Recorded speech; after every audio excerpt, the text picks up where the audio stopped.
Kasus pembunuhan Vina dan Eki di Cirebon pada tahun 2016 silam memasuki babak baru. 8 tahun berlalu, kasus ini masih menyisakan puzzle-puzzle yang hingga kini masih belum terungkap. 3 pelaku masih berstatus buron dan belum berhasil ditangkap. Bareskrim Polri ikut turun tangan dengan memberikan petunjuk serta arahan demi tuntasnya kasus yang terjadi sejak 2016 lalu. Ibtu Rudiana yang merupakan ayah kandung Eki juga turut angkat bicara terkait kasus ini. Selaku pembina fungsi atau satuan kerja pembina fungsi yang terkait dengan reserse, fungsi reserse, ini telah melakukan atau memberikan petunjuk-petunjuk serta arahan ya yang sering kita sebutkan sebagai jukrah terkait penyelidikan dan penyidikan yang sedang ditangani oleh Polda Jawa Barat dalam kasus tersebut. Jadi sekali lagi kami menyampaikan bahwa perkara tersebut masih ditangani oleh Polda Jawa Barat. Saya sudah berkoordinasi tadi dengan Kabid Humas Polda Jawa Barat. Ya, apabila nanti kita sama-sama mengecek, apabila DPO-nya sudah diterima juga di Polda Metro Jaya, tentunya seperti yang saya sampaikan pada prinsipnya Polda Metro Jaya siap membantu.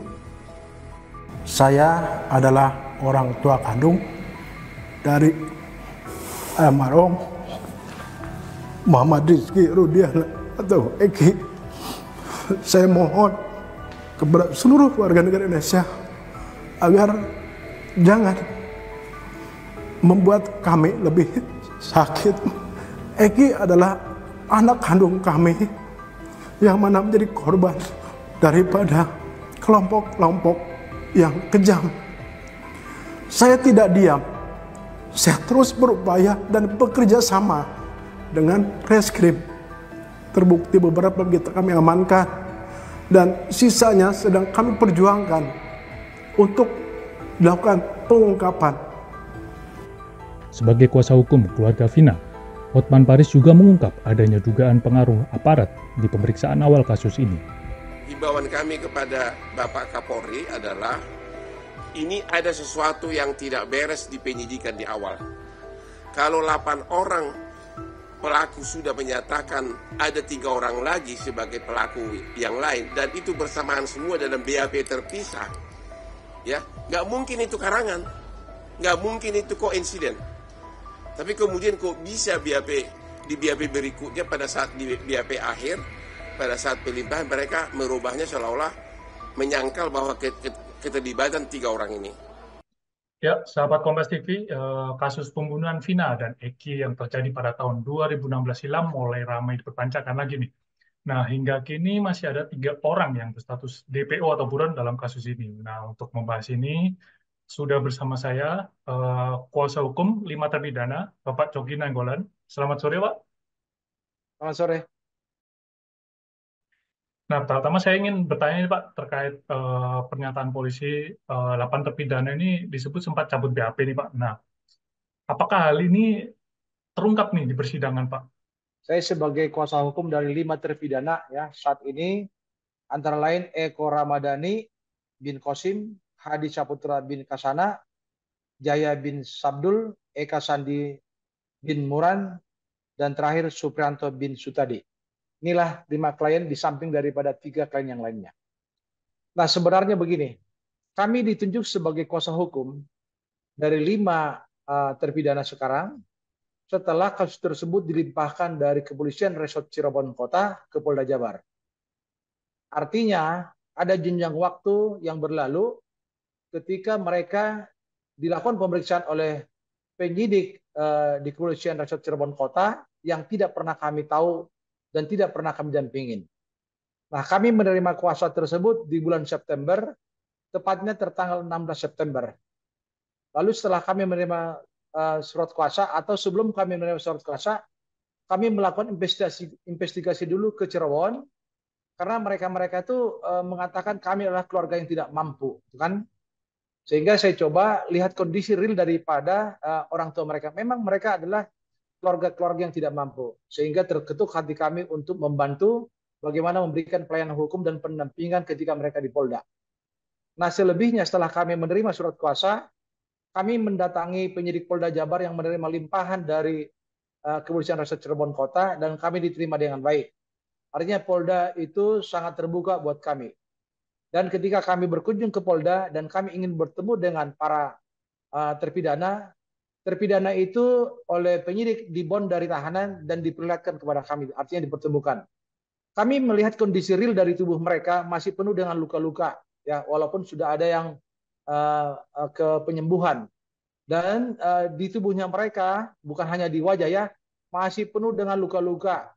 Apakah luka tersebut hantaman benda tumpul atau pukulan atau kena yang lainnya, kami tidak bisa karena kami hanya melihat secara real seperti itu. Nah betul, pada saat mereka di Polda, ya ada pemeriksaan ulang kembali. Di hadapan kami tentu kami diundang sebagai kuasa hukumnya. Dan kami tidak pernah mempengaruhi daripada kelima klien kami untuk mengubah apa yang mereka telah berikan di hadapan penyidik Kepolisian Resort Cirebon Kota. Namun yang kami dengar, ketika penyidik pada saat itu mulai melakukan pemeriksaan, lalu menanyakan kepada para tersangka, apakah keterangan yang saudara berikan di hadapan penyidik masih tetap ya atau ada yang berubah. Lalu mereka menjawab, kami mencabut apa yang kami telah berikan di Kepolisian Resort Cirebon Kota karena pada saat itu kami disiksa, ya dipukulin, disetrum, sehingga kami tidak berdaya apa yang menjadi kemauan daripada penyidik, akhirnya kami turutin. Nah itulah historisnya. Selanjutnya, setelah kasus tersebut, sebelum kasus tersebut naik ke persidangan, kami juga pernah diundang oleh kepolisian Polda Jabar untuk mengikuti rekonstruksi. Kami hadir di lokasi. Tetapi dari adegan-adegan rekonstruksi itu, kami menolak yang tidak pernah dilakukan oleh klien kami. Setelah klien kami mengatakan, kami Pak tidak mau melakukan rekonstruksi yang tidak kami lakukan. Jadi yang kami lakukan itu hanya dua. Duduk-duduk di depan warung Bu Nining sampai jam 21 lebih. Kemudian karena Bu Nining itu merasa gaduh, kami akhirnya disuruh berpindah dan masuk ke rumahnya Pak Pasren yang notabene salah satu daripada yang duduk-duduk itu adalah putranya Pak Pasren, ketua RT yang bernama Kavi. Itu sejarahnya. Hingga besok paginya mereka bangun. Sedangkan kejadian itu di malam hari itu juga yang jaraknya kurang lebih 1 kilometer di flyover yang tidak mereka pernah tahu menahu tentang kejadiannya. Dan kedua korban ini mereka juga tidak tahu dan mereka ini bukan geng motor, ya. Seperti yang dituduhkan selama ini. Dan mereka juga tidak tahu menahu tentang ketiga DPO. Ya, jadi sekarang ada terkesan bahwa ketiga DPO itu adalah yang mereka sebutkan dalam BAP. Itu mungkin ya, bisa saja karena polisi menanyakan pada perusahaan ini namanya sini, namanya sana. Daripada mereka katakanlah tersiksa apa yang dikehendaki oleh polisi sehingga tertuang dalam berita acara. Makanya pada saat diperiksa di Kepolisian Polda Jabar, mereka mencabut semua apa yang telah diberikan di hadapan penyidik Kepolisian Resort Cirebon Kota. Itu dulu pembukaannya. Jadi emang benar-benar tidak ada kaitannya dengan 3 DPO ini, Pak? Tidak ada sama sekali dan mereka tidak kenal. Dan dapat saya jelaskan kembali. Nah, anehnya ini kan dari ketujuh terpidana yang disidangkan secara bersamaan, di luar daripada Saka Tatal yang anak di bawah umur, itu kan persidangannya terpisah. Yang namanya Ripaldi Aditya Wardana alias Ucil itu adalah memiliki kasus tersendiri dengan membawa samurai dan sudah dilakukan penahanan sejak tanggal 30 Agustus oleh Kepolisian Resort Cirebon dan dia tidak mengenal yang 6 orang ini termasuk klien saya dan klien kami juga tidak mengenal yang bersangkutan, tetapi ya disatukan dalam persidangan dengan tuduhan 340 dan 338, tidak ada pemerkosaan. Selanjutnya, dalam persidangan juga beberapa fakta terungkap. Satu, hasil pemeriksaan dari kedokteran forensik ya menjelaskan di situ secara terperinci bagaimana kondisi daripada kedua korban setelah dilakukan otopsi mayat. Ada luka-luka, ada leher yang patah, ya. Kemudian tidak ada tusukan sebagaimana yang dituduhkan oleh kejaksaan dalam dakwaannya. Termasuk juga katakanlah keadaan daripada korban laki-laki maupun korban perempuan. Tetapi di korban perempuan itu ditemukan ada sperma. Ini kan pertanyaan selanjutnya, referensi daripada dokter forensik itu harus ditindaklanjutin untuk mengetahui DNA-nya, ya, daripada sperma. Sedangkan klien kami berada dalam penguasaan pihak kepolisian. Ya, kami tidak pernah menghalang-halangi penyidik untuk membuktikan ya pemeriksaan DNA apabila dibutuhkan oleh kepolisian dalam rangka saintifik karena investigasinya. Tidak pernah. Tetapi itu tidak dilakukan oleh penyidik. Ya? Sehingga kesan sementara ini ada semacam pemerkosaan rame-rame. Yang berikutnya ada juga CCTV di lokasi kejadian. Sederhananya pihak kepolisian mengatakan CCTV itu tidak ada ahlinya di kepolisian. Ini kan sangat naif sekali, ya. Seandainya katakanlah ada tindakan-tindakan daripada pembuktian yang dilakukan oleh kepolisian, ini clear kasusnya. Bahwa klien kami ini tidak sampai ditangkap, ya, tidak sampai katakan ditahan, tidak sampai diadili, apalagi sekarang ini kan menderita dengan hukuman penjara seumur hidup. Nah, ini perlu disampaikan kepada publik supaya publik itu kan mengetahui begitulah keadaan yang sebenarnya dalam persidangan. Lalu berikutnya, ini kan ada samurai nih yang dijadikan sebagai barang bukti, diakui oleh Ripaldi bahwa itu adalah miliknya dia yang ditangkap dalam kasus terpisah dan dengan tuduhan undang-undang darurat. Tapi dijadikan sebagai barang bukti dalam perkara 340 yang notabene klien kami tidak tahu menahut dengan samurai itu dan tidak kenal juga pemilik samurainya, Ripaldinya. Ini kan lucu. Ya. Terus ada juga barang bukti seperti bambu, ya. Bambu itu utuh, tidak ada ibaratnya nih di situ semacam pecahan kalau dia memukul seseorang. Ada juga batu, batu itu juga utuh. Bila mana katakanlah kedua benda ini digunakan, gitu kan ya, ini kan pasti ada gesekan-gesekan pukulan yang dirasakan oleh manusia dan berimbas kepada bambu maupun batu, kan ya. Lalu dalam dakwaan jaksa ada tusukan, sementara dari hasil pemeriksaan otopsi dari kedokteran forensik tidak ada tusukan. Ini artinya jaksa di sini tidak melihat secara utuh apa yang menjadi hasil daripada kedokteran forensik. Harusnya jaksa kan di dalam meneliti berkas perkara dia harus mengeluarkan P19. Ini sperma kenapa nggak diuji? Ini CCTV kenapa nggak dilakukan pemeriksaan? Seandainya jaksa pada saat itu jeli melihat berkas perkara tersebut kan, ini perkaranya tidak akan pernah maju. Nah, sedangkan klien kami tidak tahu menahu TKP yang di flyover. Karena malam itu mereka hanya duduk-duduk di depan rumah Ibu Nining, dan itu juga Ibu Niningnya sayangnya tidak pernah diminta keterangannya. Tidak pernah diminta keterangannya. Dan termasuk juga mereka berpindah ke depannya rumahnya Pak RT itu, di sekeliling itu kan ada manusia, ada rumah-rumah karena itu kan di gang ya.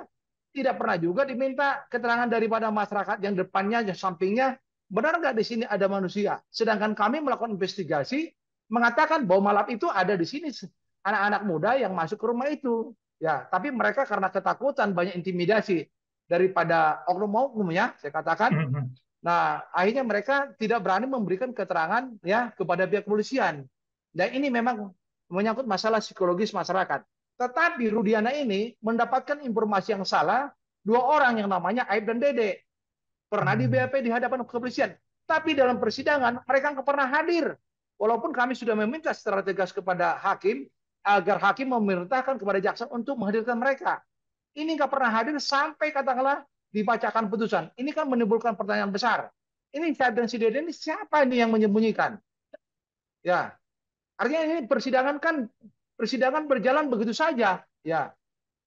Sementara klien kami dalam ruang persidangan, ya, sudah secara tegas, walaupun hakim memberikan himbauan kepada mereka agar mereka katakanlah menerangkan yang sebenarnya, sudah dihimbau sama hakim juga. Tapi klien kami mengatakan kami Pak bukan pelakunya dan kami tidak tahu menahu tentang kejadian itu, apalagi kami dituduhkan pembunuhan maupun perkosaan. Nggak tahu mereka dihubungkan dengan DPO, mereka nggak kenal. Jangankan DPO yang 3. Yang korban aja mereka nggak kenal karena beda alamat. Nah, banyak sebenarnya kejanggalan-kejanggalan yang kita sampaikan dalam proses penegakan hukum ini, penyidikan. Tapi apa daya kami gitu kan, walaupun orang tua korban pada awalnya sudah melakukan satu action melaporkan tindakan-tindakan dari penyidik kepolisian Resort Cirebon Kota, termasuk juga tim lawyer dari Cirebon sudah mengirimkan surat ke berbagai lembaga negara, ke Komnas HAM, ke Komisi Yudisial, tapi gayung tidak bersambut. Nah, sekarang kami berterima kasih dengan adanya film Vina ini diangkat ke layar mungkin production house kan, yang lebar, ini menjadi viral. Walaupun sebenarnya batin kami selama ini, kapan Tuhan membuka itu kan, ya, borok ini untuk katakanlah dijernihkan klien kami dan mendapatkan katakanlah keadilan. Nah, memang betul banyak juga pendapat kenapa Pak nggak dilakukan upaya apa? Upaya PK. Jangankan PK, ketika hasil putusan banding aja, kami sebagai lawyernya di Bandung tidak dapat salinan dari pengadilan negeri, ya, tidak dapat salinannya. Padahal kami secara formal kok ada alamat kami, ya, alamat kami, sehingga kami khususnya yang 5 orang ini tidak sempat melakukan upaya kasasi. Sedangkan yang 3 orang itu melakukan upaya kasasi. Ini ada apa di balik daripada semua itu? Tapi tanpa mengurangi atau menjustis lembaga-lembaga negara ya sebagai birokrasi di mana mereka tempat bekerja gitu. Jadi kira-kira langkah ke depannya ini agak susah gitu Pak, apa PK dan lain-lain. Begini ya, kami meminta kepada pimpinan Polri dengan segala hormat dan kerendahan hati kami, ya, mewakili daripada klien kami, ya, maupun keluarganya, agar Kapolri membuka mata hati keadilan, ya, terhadap kasus ini, ya. Jangan seolah-olah melihat ada putusan yang sudah ingkrah dan itu selesai semua permasalahan dan kami mengarang-arang. Demi Tuhan, demi Allah Rasulullah, ya. Saya katakan, ya, saya sebagai pengacara yang profesional dan sebagai seorang dosen juga, tidak ada niat menjelekkan lembaga negara seperti kepolisian. Tapi kepolisian juga harus melihat ada bawahannya, ada personilnya, ada penyidiknya yang tidak menjalankan penyidikan secara benar. Harusnya penyidikan itu kan due process of law, ya. Artinya penyidikan itu harus berkeadilan tanpa memandang bulu posisimu sebagai tersangka atau saksi. Nah, kenapa itu tidak dijalankan? Kenapa arogansi daripada Rudiana yang seolah-olah sekarang ini kan merasa mengalami kesedihan penderitaan karena anaknya meninggal. Tapi terlepas daripada itu, klien kami juga kan sekarang terpidana seumur hidup, kan? Apa tidak pernah dipikirkan dia? Dengan dia melakukan penangkapan semena-mena, ya, di luar daripada job description-nya, di luar daripada tugasnya dia, menangkap lalu dibawa ke unit narkoba, tidak diserahkan ke unit reskrim, tidak diserahkan. Tapi mereka bawa ke unit narkoba dengan anak buahnya dipukulin di sana. Dan fakta yang sekarang ya, terungkap melalui argumentasi daripada Sepakat Tatal yang sudah keluar terlebih dahulu, ya, dia jelas kok, ya, walaupun saya katakanlah bukan pembelanya, dia sudah memberikan statement yang real kan di berbagai media bahwa dia adalah korban daripada rekayasa hukum dari penyidik Polres Cirebon Kota. Itu menjadi catatan buat pimpinan Polri, jangan hanya melihat katakanlah ini kan sudah ingkrah, kenapa harus kita utak-atik lagi? Bukan demikian. Karena hak manusia itu hak hidupnya, termasuk hak lainnya juga harus diperjuangkan jika ada prosedural penegakan hukum yang tidak benar. Nah, saya berharap demikian. Jadi kalau urusan PK, kami meminta kepada pimpinan Polri dilakukan kajian secara komprehensif terhadap kasus ini dengan membentuk tim yang independen supaya nanti semua transparan dan melibatkan kami juga sebagai kuasa hukumnya dan semua mungkin yang peduli terhadap keadilan supaya nanti pimpinan Polri melihat ini secara real. Oh ternyata. Nah, dengan adanya pernyataan dari pimpinan Polri bahwa ternyata itu laka lantas tunggal, gitu kan ya. Terus kemudian penyidikannya tidak prosedural, ada pihak lain yang melakukan, ya. Kami diberikan semacam penjelasan secara tertulis dan itulah salah satu dasar kami untuk melakukan PK supaya Mahkamah Agung bisa melihat ada katakanlah tindakan-tindakan yang tidak benar dan merugikan daripada klien kami. Kira-kira begitu. Baik, Pak Jogi. Ya, ya, terima kasih atas waktunya gabung bersama Kompas TV, Pak Jogi. Nah, ini tadi, terima kasih. Ya, tadi Pak Jogi Nainggolan sebagai kuasa hukum 5 terpidana kasus Vina. Selamat sore. Salam keadilan. Selamat sore.